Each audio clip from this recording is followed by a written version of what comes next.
Hello friends and welcome back. आज हम फिर से कुछ नए क्वेश्चन सॉल्व करेंगे प्रीवियस ईयर्स के और देखेंगे कि उनके आंसर्स क्या हैं। चलिए बिगिन करते हैं। First question, which among the following state has highest alkaline soil? इनमें से किस स्टेट में सबसे ज्यादा मात्रा में अल्कलाइन सॉइल पाया जाता है? क्या होगा करेक्ट आंसर?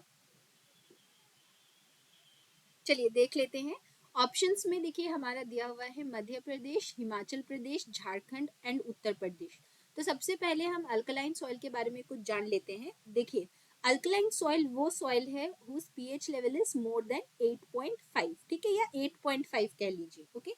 या आप अगर कॉमनली कहिए तो क्योंकि अल्कलाइन इन नेचर है तो पीएच जो है अबव 7 ही रहेगा, ठीक है। मोस्टली तो वो होते हैं हमारे अल्कलाइन सॉइल। अब अल्कलाइन सॉइल में क्या मेनली पाया जाता है या कौन से एलिमेंट ज्यादा प्रेजेंट होते हैं? तो ध्यान दीजिएगा, अल्कलाइन सॉइल जो है वो डेवलप होता है एक्सेस ऑफ सोडियम कार्बोनेट के प्रेजेंस से, ठीक है, या सोडियम बाइकार्बोनेट के प्रेजेंस से, और अपार्ट फ्रॉम दैट इसमें कैल्शियम कार्बोनेट की मात्रा भी देखी जाती है ज्यादा, ठीक है। तो हम ये कह सकते हैं कि कैल्शियम और मोलिब्डेनम जो है ये दो एलिमेंट्स ऐसे हैं जिनकी अवेबिलिटी बहुत ज्यादा होती है हमारे अल्कलाइन सॉइल में, ओके। तो अब areas which receives very less rainfall, ठीक है, वहां पे अल्कलाइन सॉइल ज्यादा देखने को मिलता है। तो ध्यान दीजिएगा, इसमें से हाईएस्ट अमाउंट पाया जाता है उत्तर प्रदेश में, ठीक है। जो dryer regions of Uttar Pradesh है वहां पे ज्यादा आपको अल्कलाइन सॉइल देखने को मिलेगा। तो ये कुछ पॉइंट्स थे रिलेटेड टू अल्कलाइन सॉइल, ये थोड़ा सा ध्यान में रखिएगा। चलिए बढ़ते नेक्स्ट क्वेश्चन की तरफ।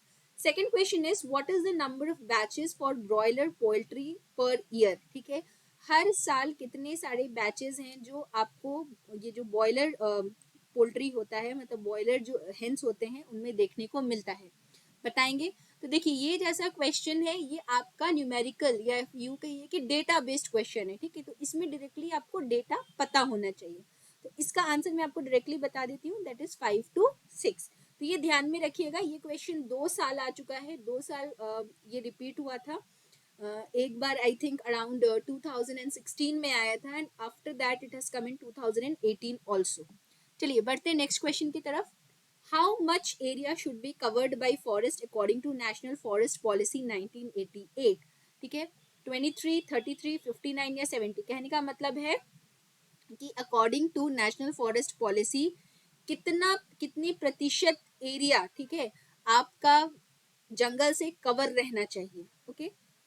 तो ध्यान दीजिएगा ये हमेशा 33% ही होता है, ये डेटा याद कर लीजिए। ये बहुत ही इंपॉर्टेंट क्वेश्चन है, ना ही सिर्फ एएफओ में बल्कि दूसरे एग्जाम्स में भी ये पूछा जा सकता है, ठीक है। So the correct answer is 33%। चलिए बढ़ते हैं नेक्स्ट क्वेश्चन की तरफ। What is the highest water use efficiency of drip irrigation, ठीक है। यहाँ पर हम बात करें ड्रिप इरिगेशन की, मतलब ड्रिप इरिगेशन में वाटर यूज एफिशिएंसी कितना ज्यादा होता है, ठीक है। देखिए जब भी ड्रिप इरिगेशन की बात आती है मतलब बूंद बूंद करके जो पानी जा रहा है, ठीक है, तो ड्रिप इरिगेशन जो है स्टूडेंट्स वो इसी एरिया में यूज होता है जहां पे वाटर की कमी हो, किल्लत हो, ठीक है, वाटर स्केर्सिटी एरिया हो, ठीक है। तो ऑफ कोर्स वहां पे हम बूंद बूंद करके प्लांट टू प्लांट में पानी देते हैं। तो अगर आपको ऑप्शन से ऐसे भी कॉमन सेंस लगाना तो ध्यान दीजिएगा, इसका वाटर यूज एफिशिएंसी जो है यानी कि पानी वो कितना यूज कर रहा है, सो वो तो हाईएस्ट होगा, ठीक है, क्योंकि बूंद बूंद करके आप दे रहे वहां पे पानी की जो बर्बादी वो सबसे कम होती है, ओके। तो इन ऑप्शंस में से करेक्ट आंसर क्या हो जाएगा? दैट इज ए 95%, ठीक है। चलिए बढ़ते हैं नेक्स्ट क्वेश्चन की तरफ। What is the capacity of high volume sprayer? क्या होगा इसका answer? More than 400 litre, 200 to 400 litre, 5 to 400 litre, या नन ऑफ दिस? तो ध्यान दीजिएगा यहाँ पे जब भी इंसेक्टिसाइड स्प्रे हो या फिर हर्बिसाइड्स हो, ठीक है, तो उसमें हम अगर हाई वॉल्यूम स्प्रेयर का यूज कर रहे हैं तो उसका कैपेसिटी जो होता है that is always above 400 litre, ठीक है। और अगर 5 to 400 लीटर के बीच में है तो that is low capacity, okay, ठीक है। ये क्वेश्चन भी आप ध्यान में रखिएगा हमेशा। चलिए बढ़ते हैं नेक्स्ट क्वेश्चन की तरफ। That is how much time is needed in prawn rearing, ठीक है। ये फिशरी से रिलेटेड क्वेश्चन है, इसमें बताइएगा जो लोग आई थिंक बिलोंग करते हैं फिशरी, जिन्होंने पढ़ा एज अ सब्जेक्ट, उनके लिए बहुत ईजी क्वेश्चन होगा। 12 months, 10 months, 6 to 8 months या 2 to 5 months? देख लेते हैं इसका करेक्ट आंसर क्या है। प्रॉन रियरिंग में देखिए स्टूडेंट्स, अगर हम मोनोकल्चर कर रहे हैं, ठीक है, मतलब सिंगल वैरायटी ऑफ प्रॉन का अगर हम कल्चर कर रहे हैं तो it will take about 6 to 8 months, ठीक है। और अगर हम पॉलीकल्चर कर रहे हैं तो अराउंड 8 to 12 months होता है, ठीक है। तो according to the option correct answer will be 6 to 8 months। चलिए, what is the pH of alkali soil, ठीक है, ये हमने डिस्कस कर रखा है। पीएच लेवल पे अगर आप देखिएगा स्टूडेंट्स तो ध्यान दीजिएगा, अबव 7 जो भी होता है, अबव 7 जो भी होता है इस तरफ वो क्योंकि ये टिल 14 होता है, 0 होता है, तो ध्यान दीजिएगा बिलो 7 जो होता है उसको हम लोग एसिडिक कंसिडर करते हैं, और अबव 7 जो भी होता है उसको हम अल्कलाइन कंसिडर करते हैं, ठीक है। तो उस हिसाब से अगर अल्कलाई सॉइल का यहाँ पे पीएच पूछा जाता है तो मैं आपको अनुमान लगाने के लिए बोल रही हूँ। इसमें से ये तीनों ऑप्शंस देखिए, दैट इज बिलो 7, ठीक है। तो करेक्ट आंसर यहाँ पे क्या हो जाएगा, 8.5, ठीक। चलिए बढ़ते नेक्स्ट क्वेश्चन की तरफ। Which of the following is a temperate crop, ठीक है, इनमें से कौन सा टेम्परेट क्रॉप है। टेम्परेट क्रॉप यूजुअली वो जिनको थोड़ा लो टेम्परेचर रिक्वायर होता है ग्रोथ के लिए। So is it cotton, sugar cane, wheat या राइस। तो ये बहुत ही इजी क्वेश्चन है। The correct answer over here is wheat, we all know that, ठीक है। चलिए बढ़ते नेक्स्ट क्वेश्चन की तरफ।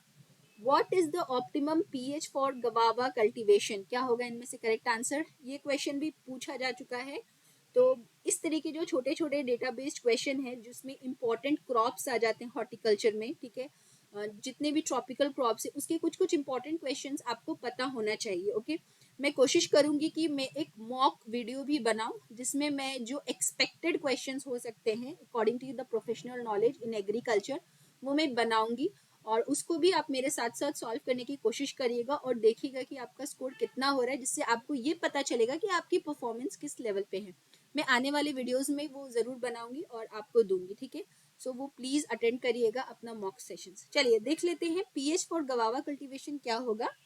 तो देखिए गुआवा जो है ये एक ट्रॉपिकल क्रॉप है, ठीक है, और इसको जो पीएच रिक्वायरमेंट होता है स्टूडेंट्स वो अराउंड आपका 4.5 to 7.5 का रिक्वायरमेंट होता है। किसी किसी बुक में 5.5 to 7.5 भी दिया हुआ है, ठीक है। तो स्लाइटली यू कैन से कि अल्कलाइन सॉइल रिक्वायर्ड होता है, ठीक है, और ज्यादा एसिडिक भी नहीं रिक्वायर्ड होता है, ठीक है। तो 4.5 to 7.5 is the correct answer. चलिए बढ़ते हैं नेक्स्ट क्वेश्चन की तरफ। Which among the following crop is heavy feeder of potassium. देखिए ये बहुत ही इंपॉर्टेंट क्वेश्चन है।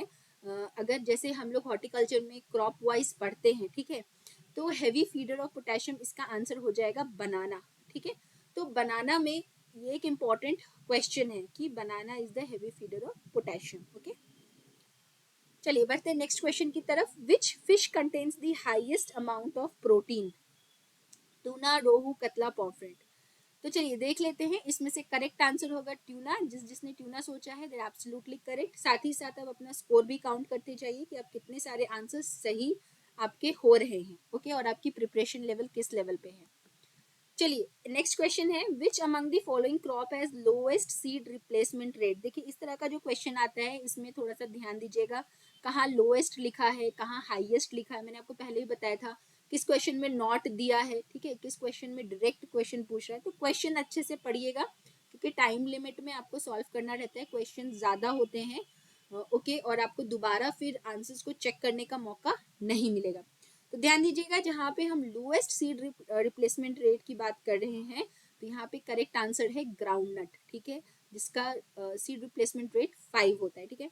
तो आपको पता होना चाहिए, अगर आपने सीड टेक्नोलॉजी अच्छे से पढ़ी है स्टूडेंट्स, तो उसमें सीड रिप्लेसमेंट रेट और सीड मल्टीप्लिकेशन रेशियो का एक चार्ट है जो कि आपको थोड़ा सा मेमोराइज करना है, ओके। तो वो चीज ध्यान में रखिएगा। अपार्ट फ्रॉम दैट जो सीड टैग है, सीड टैग के कलर्स, ठीक है, the different kinds and types of seed, तो ये सारे ऑब्जेक्टिव क्वेश्चंस बनते हैं और आते भी हैं, तो ये सारे भी आपको ध्यान में रखना है, ये इंपॉर्टेंट क्वेश्चंस हैं।